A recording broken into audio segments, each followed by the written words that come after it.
माता की, भारत माता की, जय श्री राम, जय जय श्री राम। भाई सारे कार्यकर्ता यहां जो पिक्चर उतार रहे, बैठ जाओ, बैठ जाइए आप, प्लीज बैठ जाइए।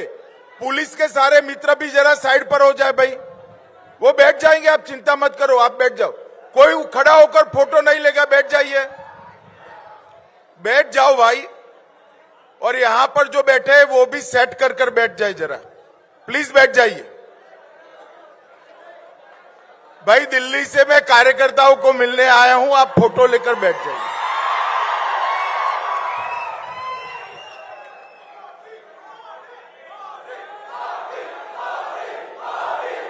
अब बैठ जाइए।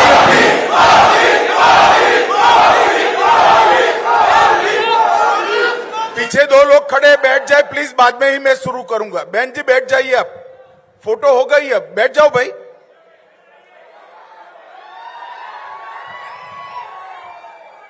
बोलो भारत माता की, भारत माता की।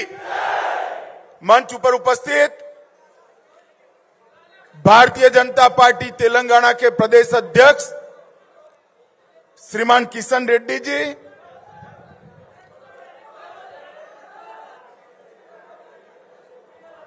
भैया तुम सेट करके बैठ जाओ, मैं यहीं खड़े रहने वाला हूं। वो लाइन वाले, शर्ट वाले भाई बैठ जाओ जरा प्लीज।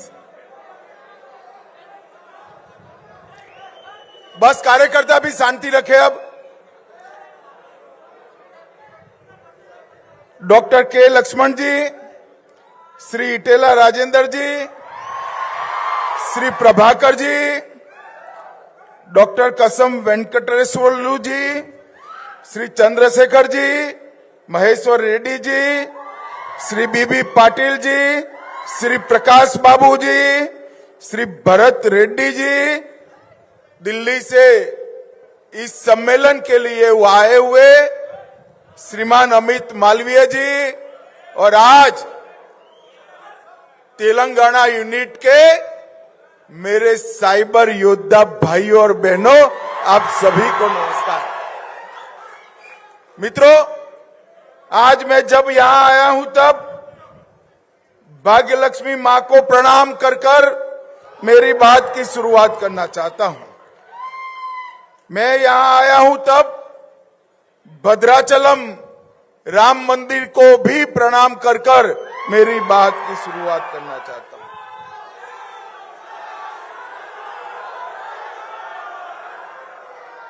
मित्रों, आप सभी लोग, भैया प्लीज बैठ जाइए, आप सुनते नहीं है क्या? पीछे बैठ जाओ जरा, सेटल कर कर बैठ जाओ। बहन जी बैठ जाइए आप प्लीज।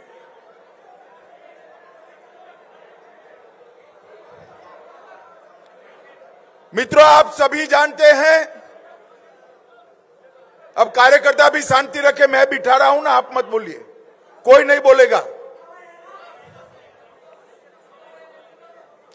भाई कार्यकर्ता ना बोले बैठ जाएंगे वो फोटो लेकर, क्यों चिंता कर रहे हो? मित्रों, आप सभी जानते हैं कि आने वाले कुछ ही दिन में लोकसभा चुनाव की घोषणा होने वाली है, और अप्रैल और मई में हमारा ये महान देश,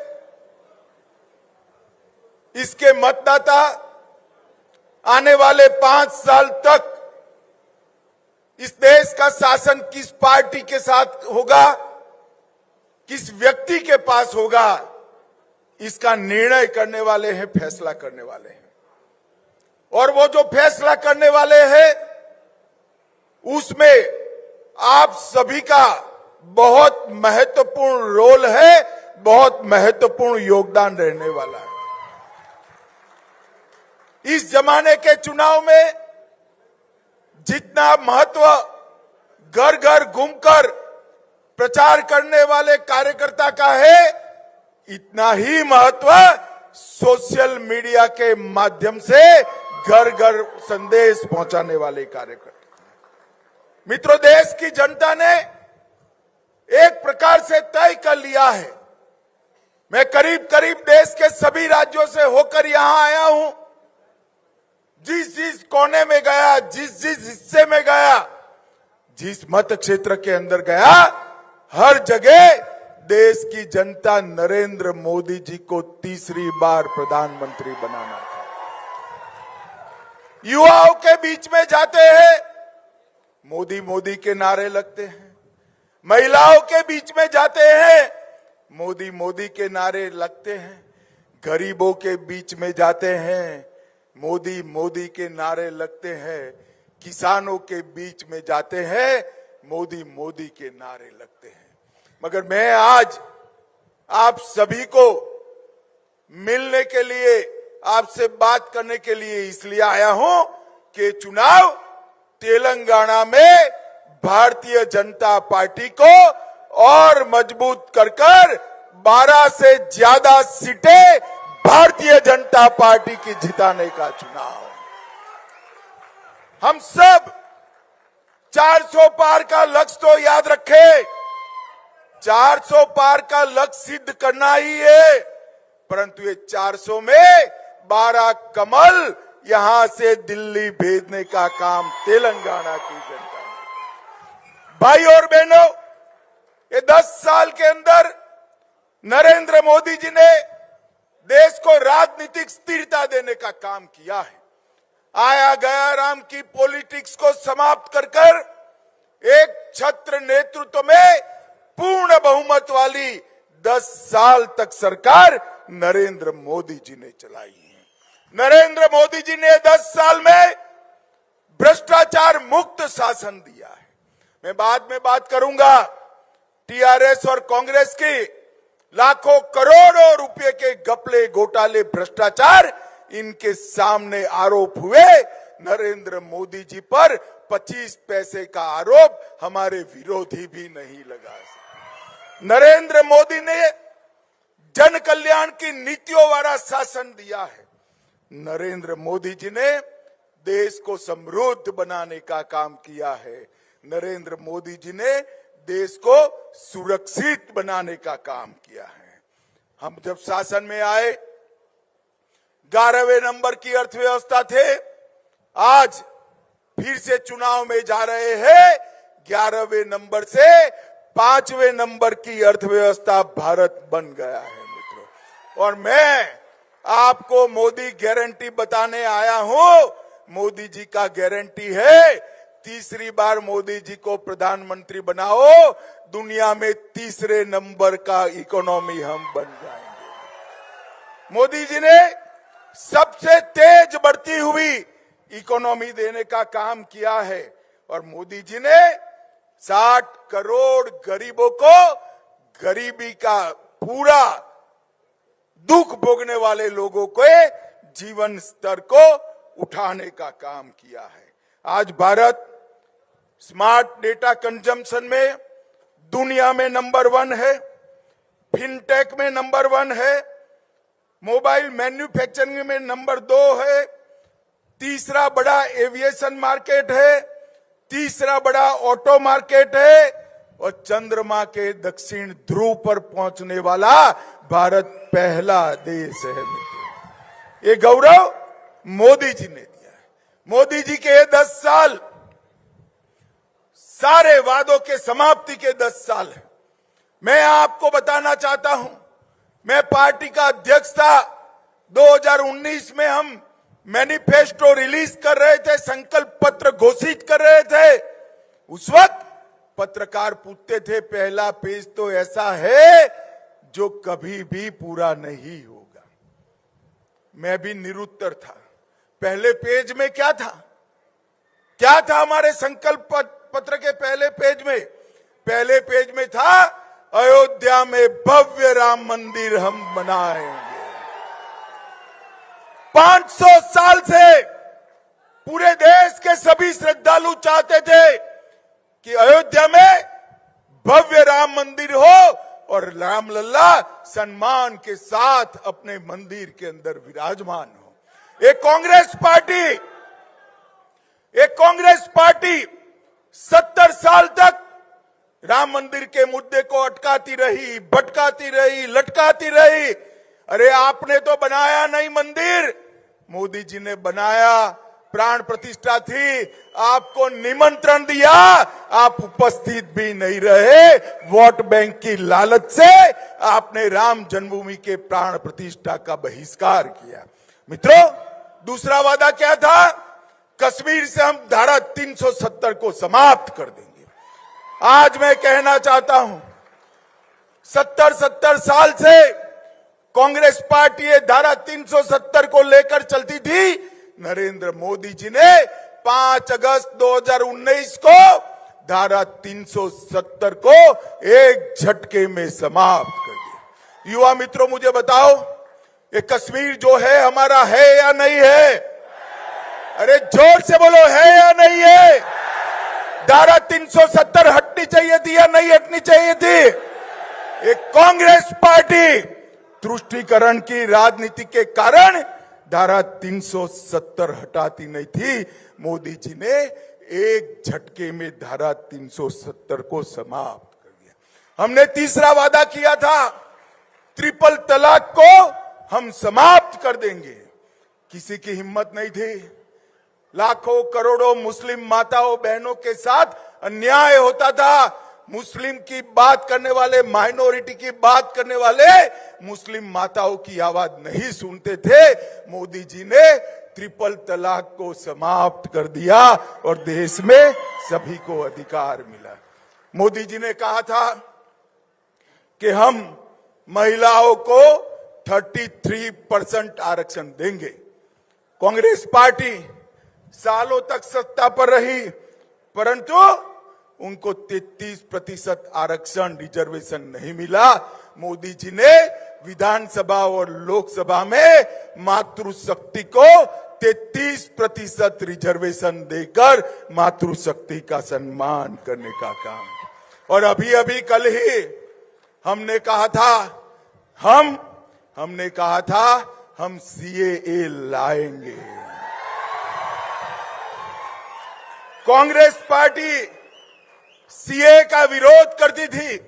आजादी के वक्त से कांग्रेस पार्टी और हमारे संविधान निर्माताओं का वादा था कि बांग्लादेश, अफगानिस्तान और पाकिस्तान से जो शरणार्थी आएंगे, जो वहां की प्रताड़ना झेल कर आएंगे, उसको हम नागरिकता देंगे। मगर तुष्टीकरण की, वोट बैंक की राजनीति के कारण कांग्रेस पार्टी इसका विरोध करती थी।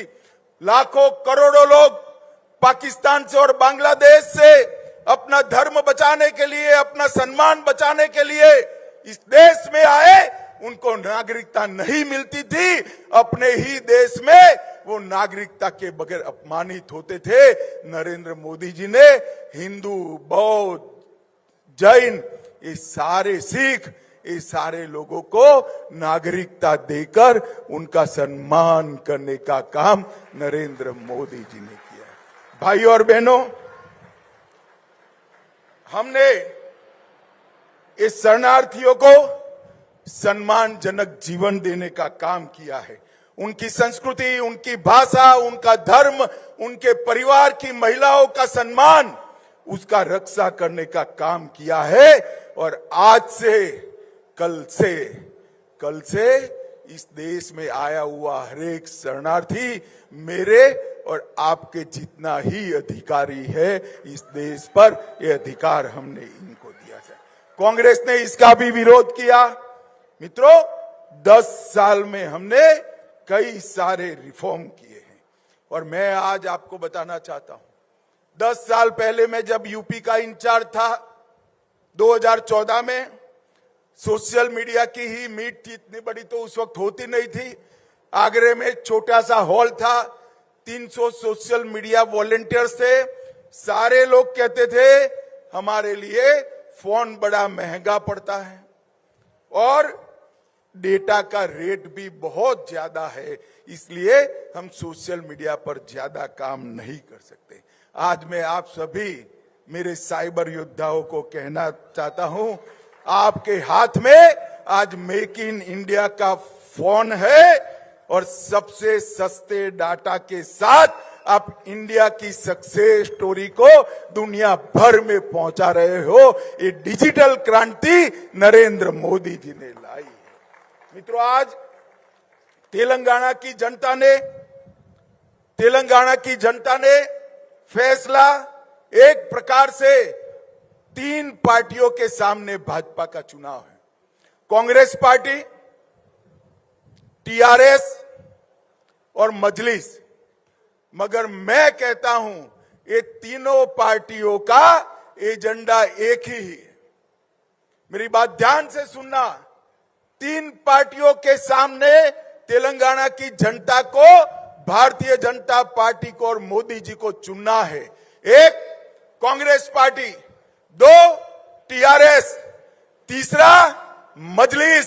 परंतु पार्टी कहने को 3 है मगर एजेंडा एक ही है। एक कांग्रेस और टीआरएस मजलिस के एजेंडे पे चलते हैं, मजलिस का एजेंडा लागू करता है।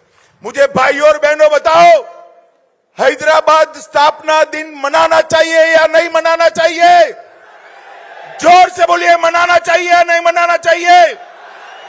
ये मुस्लिम रिजर्वेशन हटना चाहिए या नहीं हटना चाहिए? जोर से बोलो, हटना चाहिए या नहीं हटना चाहिए? क्या कांग्रेस हटा सकती है? टीआरएस हटा सकती है? मजलिस हटाना चाहती है? ये तीनों एक दूसरे के चट्टे बट्टे हैं। ये तीनों पार्टियां एक है। सिर्फ एजेंडे में नहीं, तीनों पार्टियां परिवारवादी पार्टियां हैं।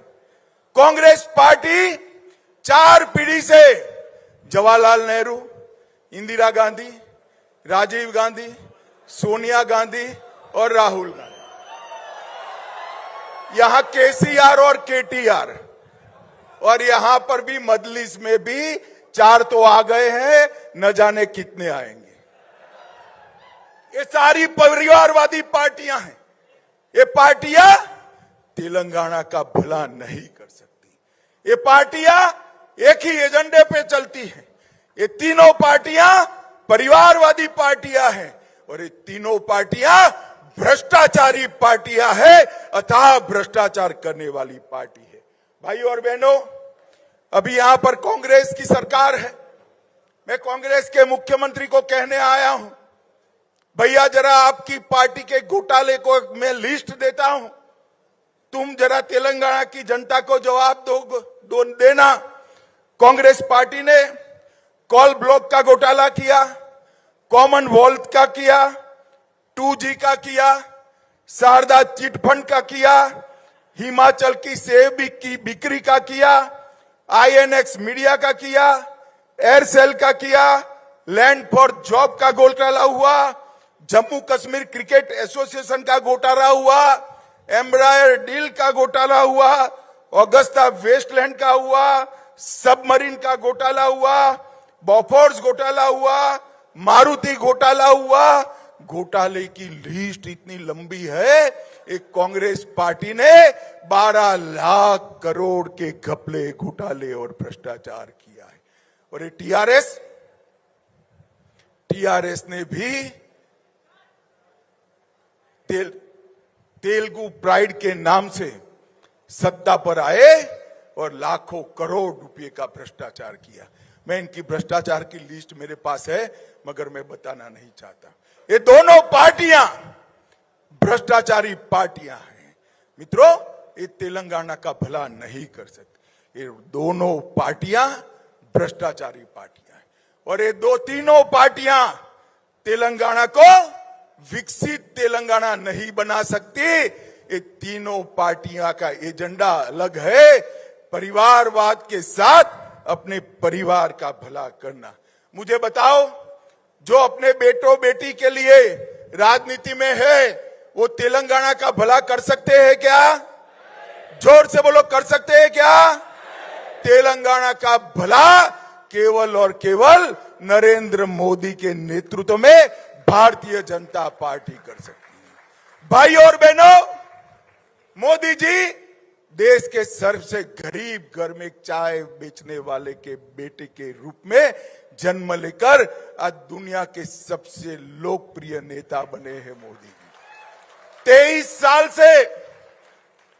साल से मैं बरोबर देख रहा हूं, ये व्यक्ति ने एक भी छुट्टी नहीं ली है।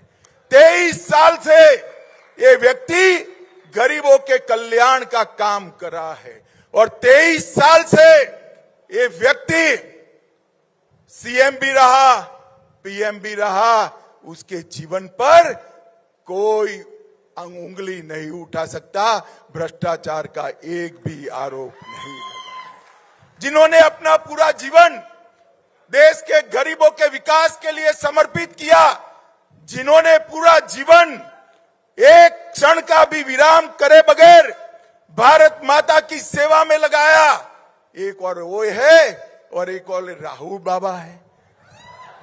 हर 3 महीने में 45 दिन की छुट्टी मनाना है। मोदी जी ने कहा भाई छुट्टी सभी लोग भारत में मनाए, मगर ये कहां मनाते हैं? इटली मनाते हैं, रोम बनाते हैं, इंग्लैंड जाते हैं, अमेरिका जाते हैं, उनको जरा गर्मी लगती है। भाइयों और बहनों, ये जमात कभी भारत का भला नहीं कर सकती, ये जमात कभी तेलंगाना का भला नहीं कर सकती।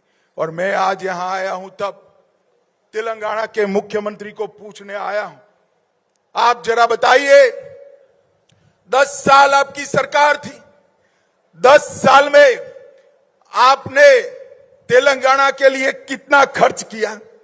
मित्रों, 10 साल में संयुक्त आंध्र प्रदेश के लिए सोनिया मनमोहन सरकार ने 2 लाख करोड़ रुपए का खर्च किया था। कितना खर्च किया था? जोर से बोलो, कितना? मोदी जी ने अकेले तेलंगाना के लिए 2,42,000 करोड़ का खर्च किया है। एक दृष्टि से देखे तो 3 गुना खर्च होता है। और इसके साथ साथ लगभग 4 लाख करोड़ से ज्यादा रोड, एयरपोर्ट, पेट्रोल की लाइनें और कई सारी यूनिवर्सिटियां, कई सारे इंस्टीट्यूट देने का काम नरेंद्र मोदी जी ने किया है और ये तेलंगाना का विकास करने का काम। मित्रों, इनके पास पास्ट परफॉर्मेंस भी नहीं है, इनके पास ट्रैक रिकॉर्ड नहीं है। इनको पूछते हैं कि 70 साल में क्या हुआ, क्यों 60 करोड़ लोग बैंक अकाउंट के बगैर थे? जवाब नहीं है। इनको पूछते हैं 13 करोड़ महिलाएं क्यों गैस का सिलेंडर नहीं मिला था? उनके पास जवाब नहीं है। इनको पूछते हैं 14 करोड़ घरों में शौचालय क्यों नहीं था? इनके पास जवाब नहीं है। इनको पूछते हैं 14 करोड़ घरों में नल से जल पीने का पानी क्यों नहीं था? जवाब नहीं देते हैं। इनको पूछते हैं 60 करोड़ लोगों को मुफ्त अनाज क्यों नहीं मिलता था? जवाब नहीं है। पर मोदी जी ने 10 साल में सारे जवाब दे दिए। आज 60 करोड़ लोगों को बैंक अकाउंट दिया, 13 करोड़ लोगों को गैस का सिलेंडर दिया, 14 करोड़ लोगों को नल से जल दिया, 3 करोड़ लोगों को घर दिया और 60 करोड़ लोगों को प्रति माह प्रति व्यक्ति अनाज फ्री ऑफ कॉस्ट देकर 5 लाख तक का पूरा स्वास्थ्य का खर्चा मोदी जी ने फ्री कर दिया। आपने देखा होगा राहुल बाबा कोरोना में भी मजाक उड़ाते थे। कोरोना में कहते थे कि ये तो मोदी वैक्सीन है, इसको मत छुओ। मगर मोदी जी ने अपील की, पूरी देश ने वैक्सीन ली और आज देश कोरोना से सुरक्षित बाहर आ गया। मित्रों, ये मोदी जी ने ये पूरे देश को सुरक्षित करने का, सिर्फ कोरोना से सुरक्षित नहीं किया, पाकिस्तान से आए दिन जब सोनिया मनमोहन की सरकार थी, पाकिस्तान से आलिया, मालिया, जमालिया घुस जाते थे और बम धमाके करते थे और मनमोहन सिंह कुछ नहीं बोलते थे, कुछ नहीं बोलते थे। उन्होंने उरी और पुलवामा में किया, इनको मालूम पड़ा कि क्या होने वाला है। वो भूल गए कि अब मनमोहन सिंह प्रधानमंत्री नहीं है, नरेंद्र मोदी प्रधानमंत्री है। 10 ही दिन के अंदर सर्जिकल स्ट्राइक और एयर स्ट्राइक कर पाकिस्तान के घर में घुसकर आतंकवादियों का सफाया करने का काम नरेंद्र मोदी जी ने हमारी देश की सीमाओं को सुरक्षित करने का काम किया है। आतंकवाद और नक्सलवाद को समाप्त करने का काम नरेंद्र मोदी जी ने किया है। मित्रों, 10 साल के अंदर मोदी जी ने एक नींव डालने का काम किया है।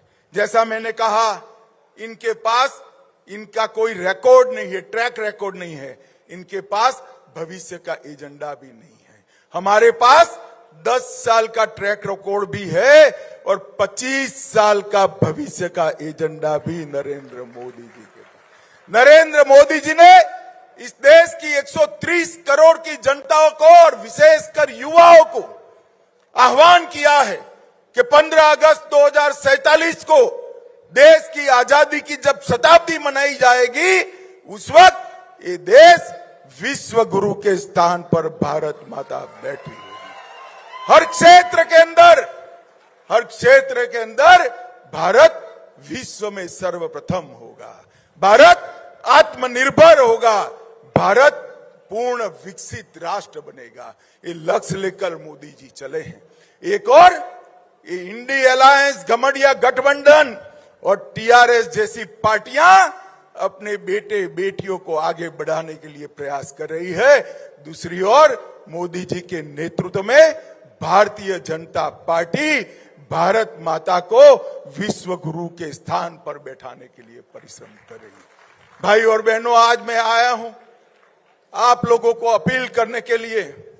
मोदी जी ने डेटा का बिल बहुत सस्ता करा है, बिल की चिंता मत करिएगा, एक शर्ट कम पहनिएगा, मगर ये 45 दिन तक मई अंत तक सोशल मीडिया में नरेंद्र मोदी जी के एजेंडा को और नरेंद्र मोदी जी की नीतियों को तेलंगाना के हर युवा के साथ पहुंचाने का काम आपको करना है। आज इस सभागार से जाने के बाद हर युवा, हर भाई, हर बहन ये तय कर जाए 400 पार तो करना ही है, मगर ये 400 में 12 तेलुगु कमल तेलंगाना से भी भेजना है। मुझे बताओ, ये संकल्प लेकर यहां से जाएंगे? अरे यार, जोर से बोलो, जाएंगे? 12 सीट जीतने का फैसला करते हैं? जोर से बोलिए, करते हैं? मोदी जी को 400 पार कराओगे? मोदी जी को तीसरी बार प्रधानमंत्री बनाएंगे? तेलंगाना में 12 से ज्यादा भाजपा सांसद जिताएंगे? तो मेरे साथ दोनों हाथ उठाइए, उठाइए दोनों हाथ, विजय के संकल्प की मुट्ठी भींचिए और प्रचंड आवाज से बोलिए, भारत माता की, भारत